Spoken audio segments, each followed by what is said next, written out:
Well, thank you all for coming. I will dig right into the fashion talk that I'm going to give. It's going to be a sort of an overview of fashion during the period that the school was open, and that's going to be followed by our fashion show with our lovely models showing you some examples of clothing from the period. The first few decades of the school's existence was very much the Gibson Girl era. After that, the Edwardian fashions took over, and we'll talk about these. 1912 was a big year because the school instituted a uniform policy, and that really affected what the girls wore during the day, of course.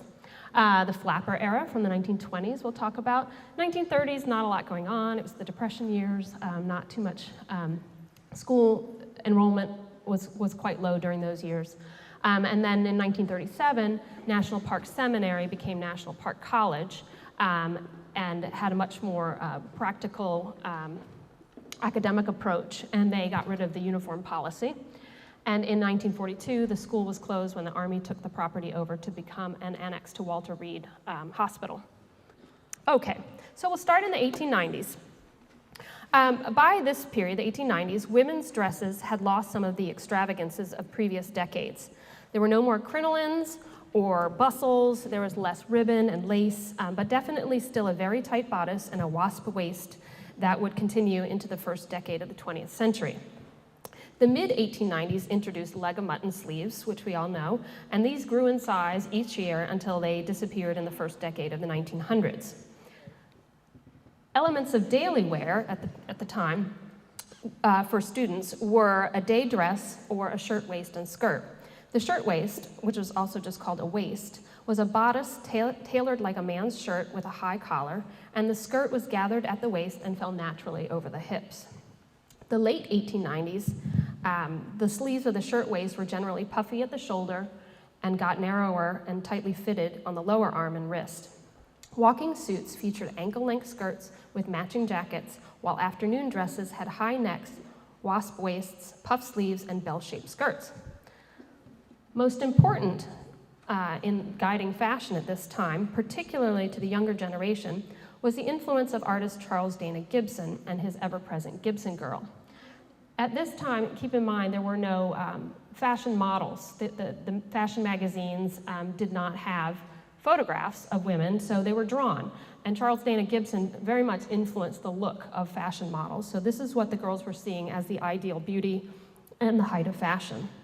And that's exactly what happened here at National Park Seminary. This is from the catalog, 1895-96 school year, which was the second year the school was in existence. And you can see our very own Gibson girls right here, wearing exactly what would be expected at the time and what the school expected their young ladies to show up in. From that catalog, I quote, "We believe that correct principles in dress should be inculcated just as carefully as the principles of any other branch of expression. Harmony must be secured between the inner life and the outward form, else much of usefulness is lost. A young girl cannot be allowed to outrage taste through her school life by a careless schoolgirl dress, and then be expected suddenly to develop into a well-dressed woman. Good dressing is an expression of individual taste. Nor is it synonymous with extravagance or great expense. Beautiful fabrics are so inexpensive now that bad dressing, even in poverty, is unpardonable."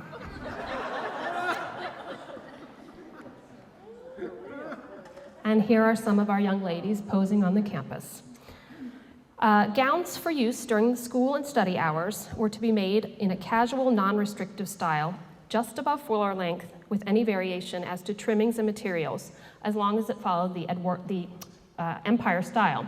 And at that time, Empire just sort of meant a looser top, not corseted and not tight, because the school had a very rigorous, had a big emphasis on outdoors and athletics and being fit, and they did not hold with the very tight corsets that were popular for their everyday wear.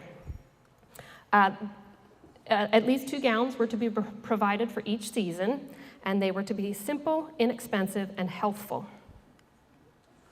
And here's some more of our lovelies. Note their poofy Gibson Girl hair. You'll see on the left side, they're a little bit tighter and more corseted. These would have been dresses that they probably wore on Sundays.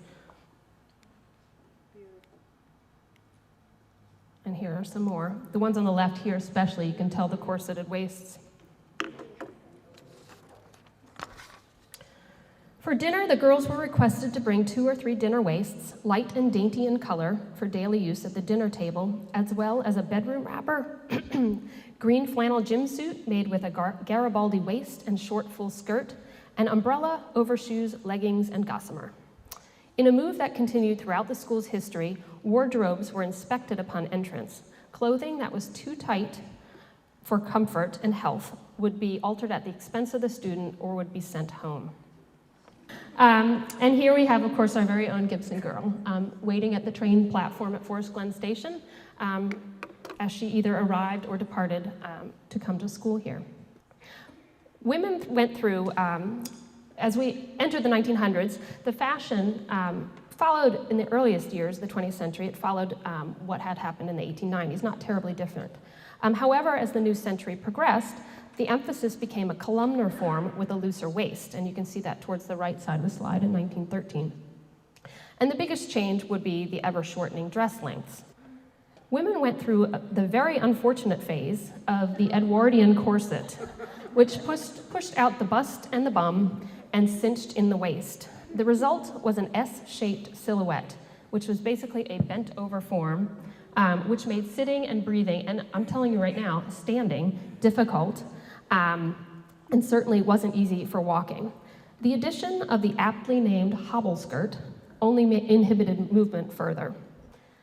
A 1910 survey of wealthy high school seniors at a private New York City girls' school found that each spent an average of $556 annually for clothing, excluding undergarments. That's the equivalent of $14,000 today. And they admitted they would have spent about 4 times that much if they had had unlimited funds. Similarly, the students at NPS were deeply interested in the latest fashion trends. We have letters in which the girls are begging their mothers to send the latest fashion magazines or send them a certain very important item of their wardrobe from home to the school. We have one letter where the student is having an evening dress made here in DC at great expense, but she explains to her mother how necessary it is to have for going to town for plays and musical performances. Later, that same student bought a cape after a page and a half of explaining why she needed one. She says, "I don't mean to be extravagant, but I think I really did need this." The cape cost $12 in 1896, which is the equivalent of about $325 today.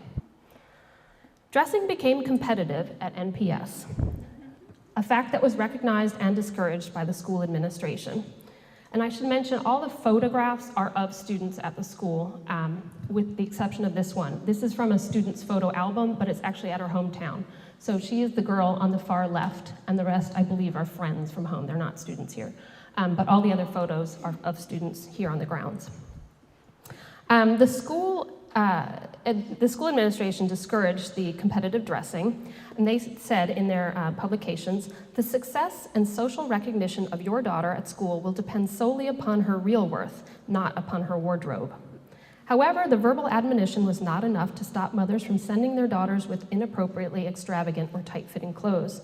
Thus, the school, like many other boys and girls institutions of the period, initiated a mandatory uniform policy in 1912. This is actually a 1915 photograph of the girls in their uniform from a school publication.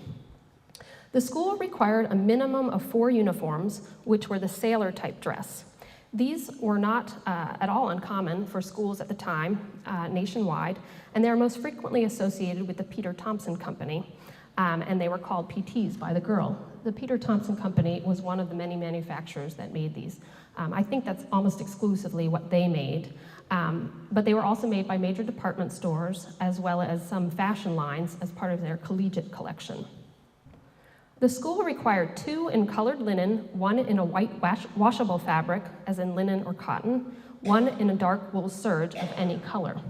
And you can see the variety here. They wore matching midi ties or could alternate the ties with the PT. These were worn every weekday until dinner, the dinner change at 5:30, and on Sundays until 1 o'clock. There was one exception to the color rule. In the 1917 to 19 school years, during World War I, the girls wore army drab colored PTs, and you can see them here sort of in in their uniforms in alignment, sort of in support of World War I doing exercises. The school also cautioned in its catalogs for the World War I years that, quote, owing to the nation's scarcity of materials and workmen and the limited transportation facilities at present, we strongly urge that all orders for Peter Thompson dresses and other details of the school wardrobe should be placed very early so that annoying delays may not be experienced at the last moment. So you can see how World War I actually had a pretty dramatic effect even upon the girls who were attending school here. So what about outside school hours when girls were not required to be wearing uniforms?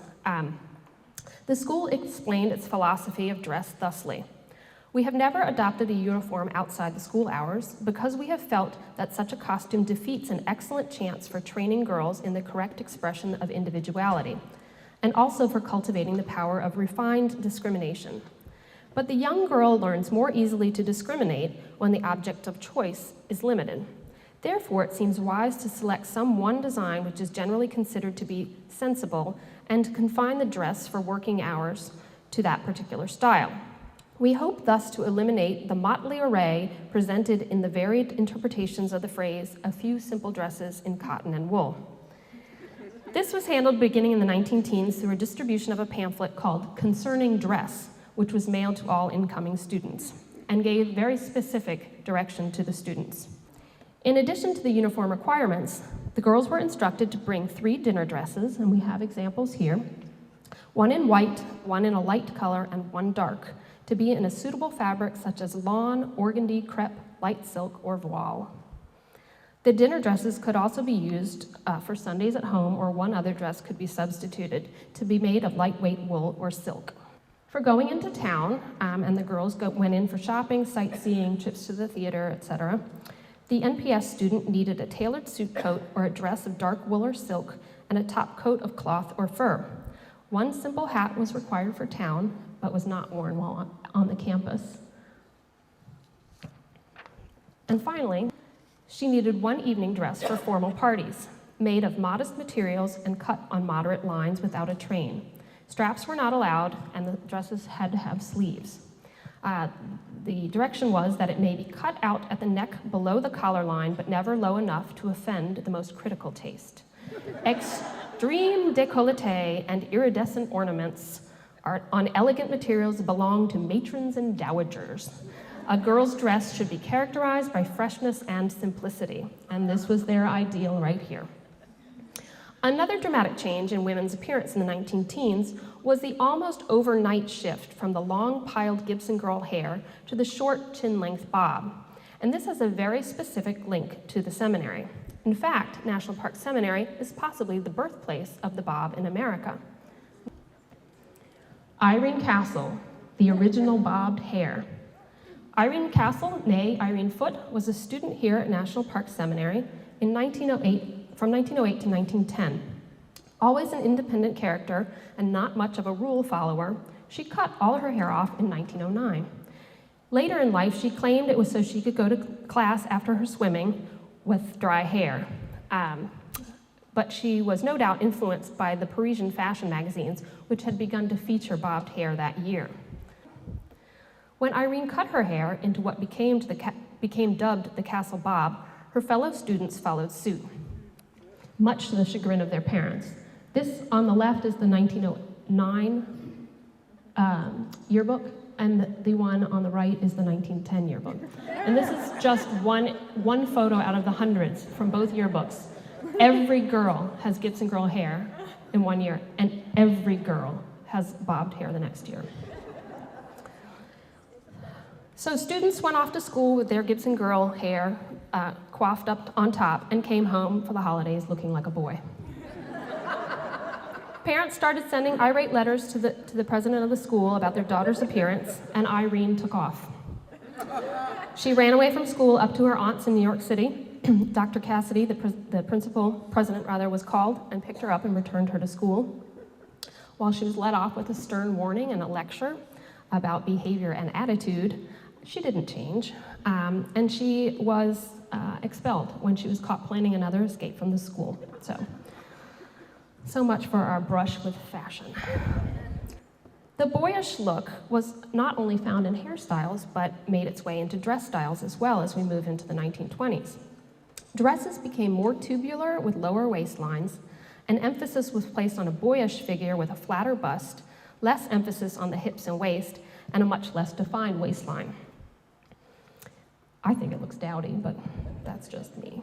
By 1924, when this edition of Concerning Dress was published, a line had been added that overly trimmed or beaded dinner dresses would be returned home, indicating that the school was still having trouble curbing the girls' desires to overdress. And I've included the 1915 edition on the corner so you can sort of compare the two looks.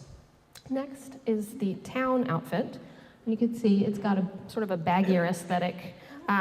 Imperative that the girls wore a cloche hat, often at a jaunty angle, and fox trim. You can see the girl in the middle, at least I'm not sure if you can see it or not, but hers was not fox trim, hers was a fox. Feet, head, tail, everything. The 1924 formal gown. Although the school did allow a greater number of gowns by this point than previous years, the administration had to clarify from an earlier edition of the pamphlet that no elaborate material such as gold or silver cloth was allowed, and dresses must have sleeves. Lace was permitted, but profuse spangles were not. As the flapper era of the 1920s progressed, the silhouette evolved further to sport shorter skirts with pleats, gathers, or slits to allow better movement, and the Peter Thompson uniforms followed suit. Ha, ha, ha. Thank you. That was my sister laughing the loudest. And you can see the Peter Thompsons. By the way, my husband's name is Peter Thompson. Yeah, I usually throw that in there. He's not here today to be thoroughly embarrassed. So the PTs followed suit with box pleats and a looser lower waist. The most memorable fashion trend in the Roaring 20s was, of course, the flapper look. The flapper dress was functional in the freedom of movement that allowed, and you can see this from the bottoms of their dress with their pleats. And in the next slide, we see the flowing skirts with handkerchief hems, which were perfect for dancing the Charleston, which no doubt the students were not allowed to dance, at least while they were at school, but I am sure they did plenty of it when they were on break. Next, we have a shot, not so much of the dresses, but of their lovely fur coats for winter wear. And the next slide, the school recommended a maximum of 6 pairs of shoes, and that went up to 7 in 1924. They were directed to bring 2 pairs for daily wear with the PTs. One must be Oxford with a minimum of 3 pairs of eyelets. They had to be dark brown or black. In fact, in the early years, up till about 1915, tan shoes were not permitted at all. I don't know what the bias against tan was, but black or dark brown only. For going into town, they needed a heeled dark shoe. They needed 2 pairs of dinner shoes, which could be worn on Sundays, and party slippers for the evening dress. By the 1920s, they were allowed 1 additional pair of dinner shoes. And they stated that by careful planning, a smaller number will meet all demands. Being a shoe person, I couldn't make it on 6 pairs of shoes for a whole year. Okay, let's see. In addition, the school specified what jewelry could be worn, which was essentially none. They were not allowed to wear any jewelry while wearing the Peter Thompson, including rings, hair ornaments, or bracelets. They were not allowed to wear earrings at all. And at dinner, they were allowed 1 or 2 simple pieces, and that is it. They were not allowed to wear makeup, but we do know that after the mid-1920s, face powder was permitted. As stated in the school's literature, and as we know from the students themselves, the regulations, quote, are consistently and faithfully enforced by daily inspection through the regents. Articles of dress not conforming to the wishes of the school will be returned to the parents. And I have a quote from a letter, but it's in red ink, and I printed on a black and white printer. So I'm gonna have to get it on in here. We have a letter from Helen Cargill, written to her mother in 1915, and she says, "No, I don't think it was a good plan to send all of those shoes home. Most of them were colored pumps to wear with evening dresses and light colored shoes. Of course, we can't wear either kind here. but it was nice to have them if you happened to be invited any place for a weekend. A lot of girls hid bronze pumps and extra shoes in laundry bags until inspection was over. I think they would be more sensible if they restricted the buying of more shoes, because loads of girls went in town the following Monday and bought more shoes. I bought a pair myself, but I really did need them. Another alum recounted that before going into DC, girls had to line up on the bridge to the train and stand rigidly at attention while Miss Munford, the dean, thoroughly inspected them. The girls had to wear black stockings, regulation shoes and gloves, and no girls were allowed to wear one glove and carry the other. And here we go, entering into the decade of the 1930s. The PT skirts, you see, the Peter Thompson skirts, remained about the same length, maybe a little shorter, but the waistline got higher, returning to a more womanly look rather than the previous boyish silhouette of the 1920s. Other aspects of fashion from the 1920s took longer to phase out. Cloche hats and short hair, for instance, remained popular for many women until the late 1930s and even into the 1940s. In the 1931 publication, An Addendum Letter to You, which was sent to parents of incoming students, it specified that the girls needed one wool Peter Thompson, one white wash material, such as gabardine or linen, 2 colored linen dresses, and 1 or 2 more, all of which may be chosen from the sample card mailed to all enrollees. And this is an example that we had in our archives of that card. Unfortunately, we don't have any color photos from this era, but if you look at the next slide, you'll see at least one girl in the center did order the checkered pattern. This is a 1936 photograph. In 1937, the school's new president, Roy Davis, in response to the changing role of women in society after the Depression and what had become a more rigorous academic curriculum at the school, changed the name of National Park Seminary to National Park College, in keeping with the times. He also freed the girls from their uniforms. So in the next slide, the bottom part of the picture is interesting because you see girls in both their Peter Thompsons and in regular daily wear. And I think this is sort of a transition year of the 1937 school year where girls were still wearing the Peter Thompsons even though they weren't required. And then on the top, a lovely Sunday afternoon dress. I think I have one more slide. Yeah, there we go, 1930s, their typical Sunday dress. The 1937 yearbook actually had a section just on fashion. It was called News is the Mother of Fashions. They cited 4 influences on fashion that year, the first of which was the approaching coronation of George VI, which now holds the attention of fashion authorities. They realize how tremendously this event is influencing dress styles and will continue to influence the fashions of the coming year.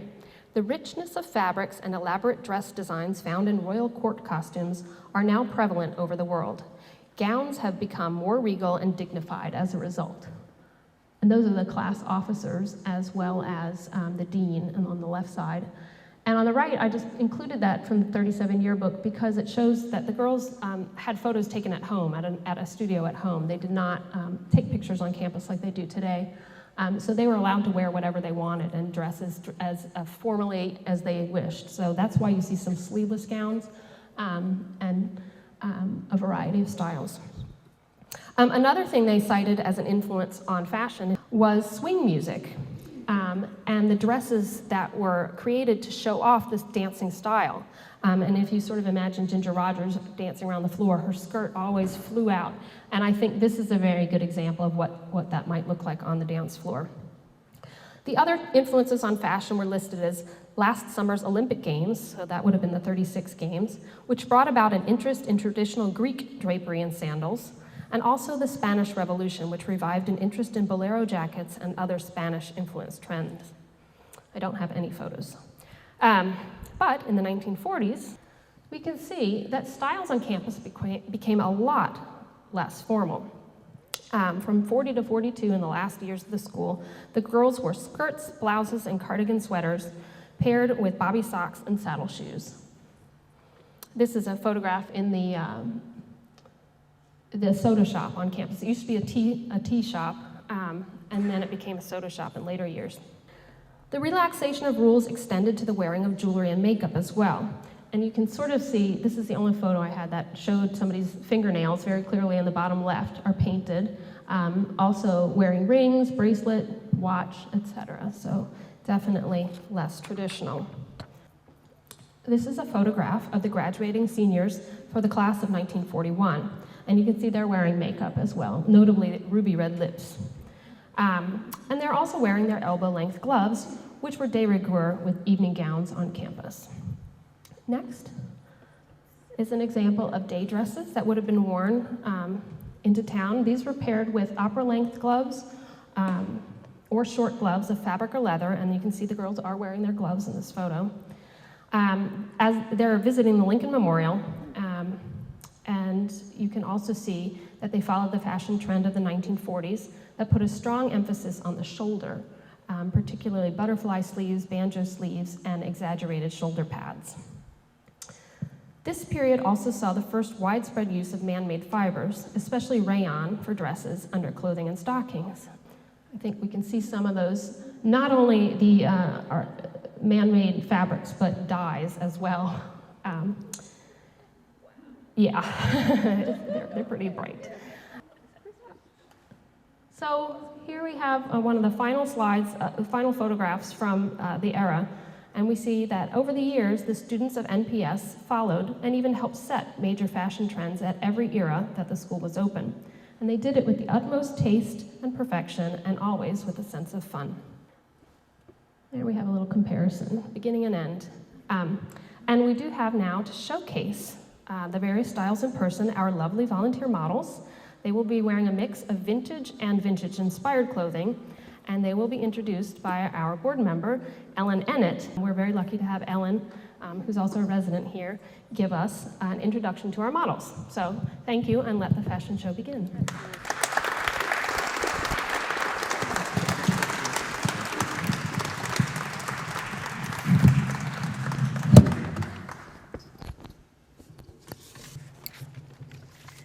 Thank you for joining us today. We have several models wearing vintage clothing that are from personal collections, and one outfit that is from our very own archive collection. So we have some exciting things to show you.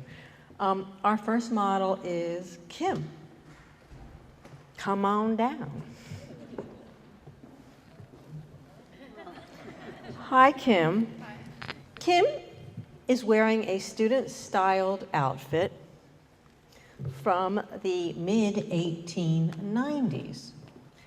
The blouse is a crisp poplin fabric with leg of mutton sleeves. Her walking skirt is velvet. Note she is using a vintage chatelaine skirt lifter, which was quite practical during the day. This outfit was a student outfit. A student could wear this during the day, go to classes, and walk about the NPS campus with great ease. That looks terrific. Thank you so much, Kim.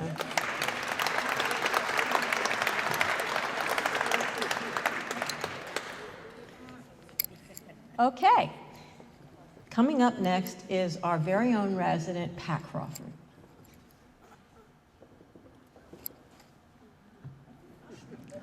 Hello, Pat. Pat is wearing a Western-style spring gown. This was quite popular in the mid-1890s. This dress should have been worn in the mid-1890s, 92, 93, 94. It is a lightweight cotton with lace and cord trim. She's carrying a straw basket, and she was wearing a boater. That's the type of hat from that period. This basket and hat indicate that she's wearing a Sunday dress and going on a stroll to the Glen or down to the Rock Creek Park Trail. Thank you, Patty. Quite lovely.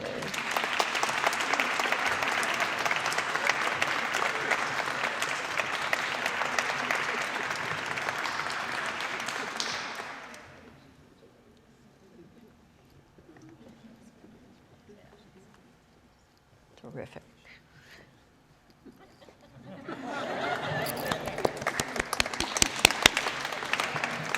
Okay, next we have Allison. Okay, Allison's ensemble is remarkable, vintage, period, perfect. It is considered I thought it was a suit, but now that I see it, I'm going to change it and say it's a dress. It's a combination of wool and silk. It's trimmed in dark green lion's paw velvet. The leg and button sleeves and the amazingly perfect buckle emphasize a 19-inch waist. This is an 1890 perfect vintage dress. It is amazing to behold. And this is a type of dress that a student might wear on the train to come to MPS. This is a beautiful traveling suit. Very nice. It's amazing. It's in such great condition. The buttons, it's just really special. Thank you so much.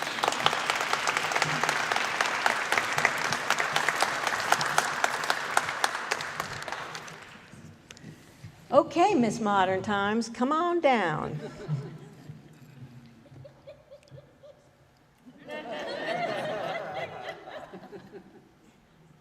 Here we have Bonnie.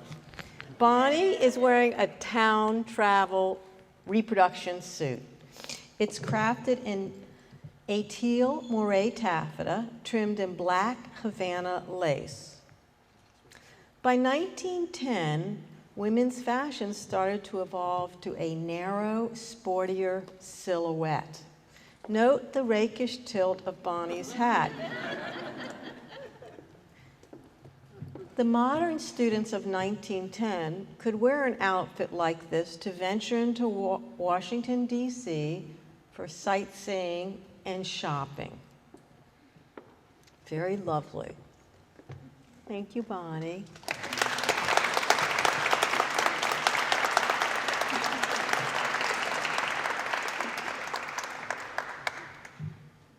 Hello, Sue. Sue is wearing one of her own vintage 1920 frocks. This is that dropped waist style that we talked about, mocking a more boyish look. It is made of polished satin and trimmed in mission-style embroidered silk cording. The back of the dress has a suspender-like detail of the 1920s. This is a dress that a student could have worn to dinner. It is modest, refined, and understated. Additionally, Sue is wearing vintage appropriate shoes. Thank you, darling.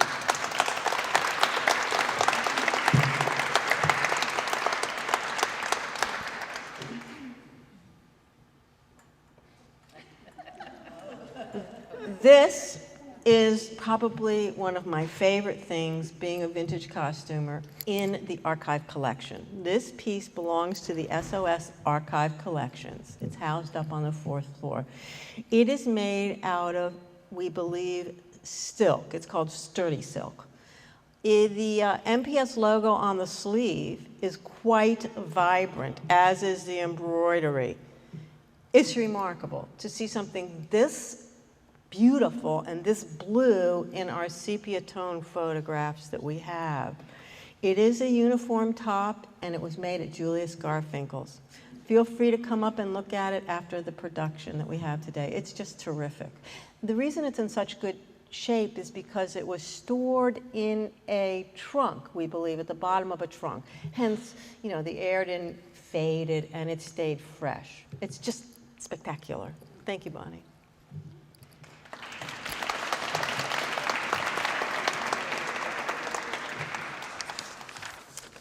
Okay, welcome Ann W. We have two Anns, so my notes. Okay, this is Ann, and she is wearing a light crepe de chine. Lovely. It features a tone-on-tone glazed rayon trim. The crocheted gloves that she's wearing are also vintage, as is her purse and hanky. This dress a student could have worn to a sorority outing, or a Sunday night or let me say, a Sunday afternoon event. It's exquisite, and this is an outfit that really breezed into the 1930s. You're really starting to see a very modern silhouette here. Just lovely. Thank you.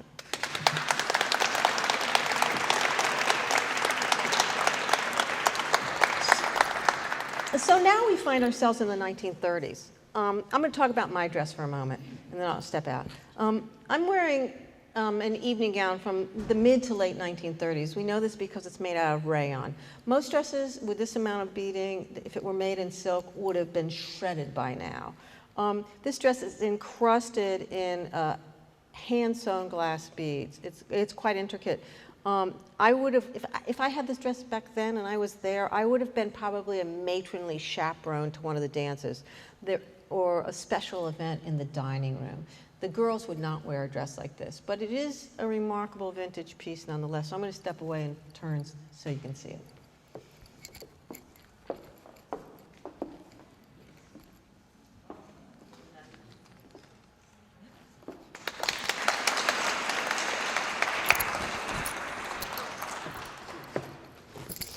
Okay, next is Anne B. Anne is the SOS president. She's a very special lady, and she glides onto the ballroom floor in this soft, pleated, mid-1930s relaxed gown. The elongate pleats work well while dancing a quick step. The gown radiates charm and elegance. It would have been well received by the NPC administration. A student wearing this gown was sure to have a full dance card. Thank you, Anne.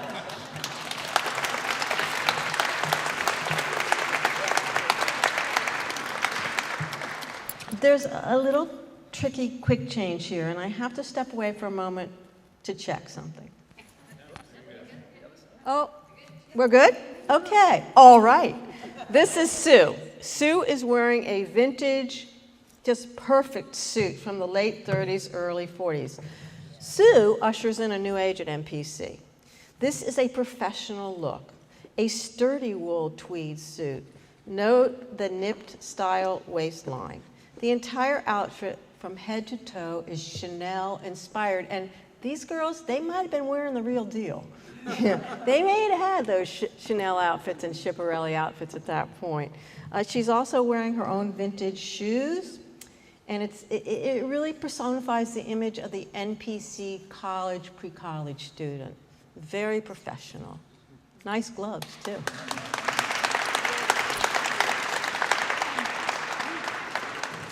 Oh, how cute. This is Chrissy. Perhaps some of you may recognize her cable knit style sweater. Maybe a few of you even had them back in the day. The brooch she is wearing is kind of interesting because it has hand-painted vintage little acorns on it. And the acorn was typical motif of the MPS girls. So it's kind of nice seeing her wear this little motif. There are many pictures of the girls at the Bluebird Cafe soda shop. So I would say she is our soda shop gal, going to class, talking with the girls, and enjoying a root beer float at the Bluebird. Thank you.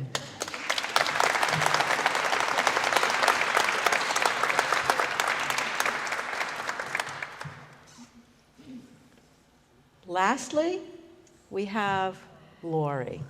Voila! Ooh la la!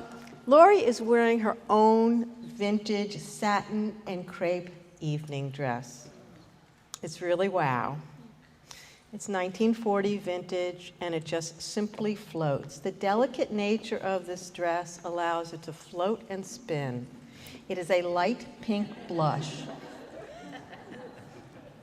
The simplicity of the dress underscores the virtuous, demure style of the MPS student.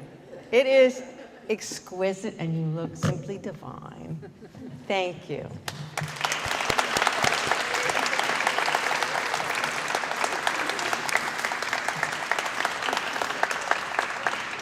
This basically ends our fashion presentation.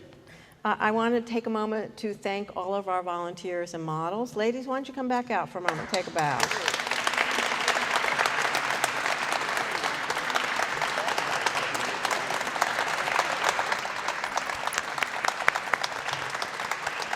Very nice.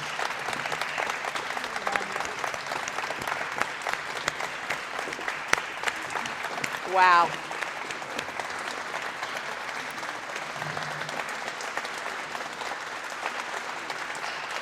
Thank you, ladies.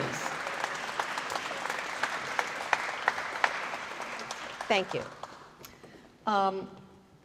Additionally, there are a few other people that really helped on this presentation, our last presentation of the year.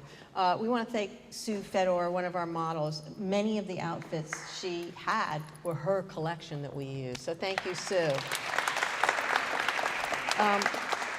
Additionally, her husband, Steve, is our AV guy, and he records all of our productions for every single event, so thank you, Steve, if you're out there. You may have noticed the Victorian Society dressed in their costumes. They came out to support us today. Thank you, Victorian Society. Beautiful, beautiful. This is the last lecture of the Education SOS series. So we won't have another one in the ballroom until next season, 2014, and we want to invite you all to come back to our events. We're thrilled that you're here, and we thank you for coming, and if I forgot to mention any of our volunteers, thank you, and do enjoy some punch and mingle, and thank you for coming to our wonderful ballroom.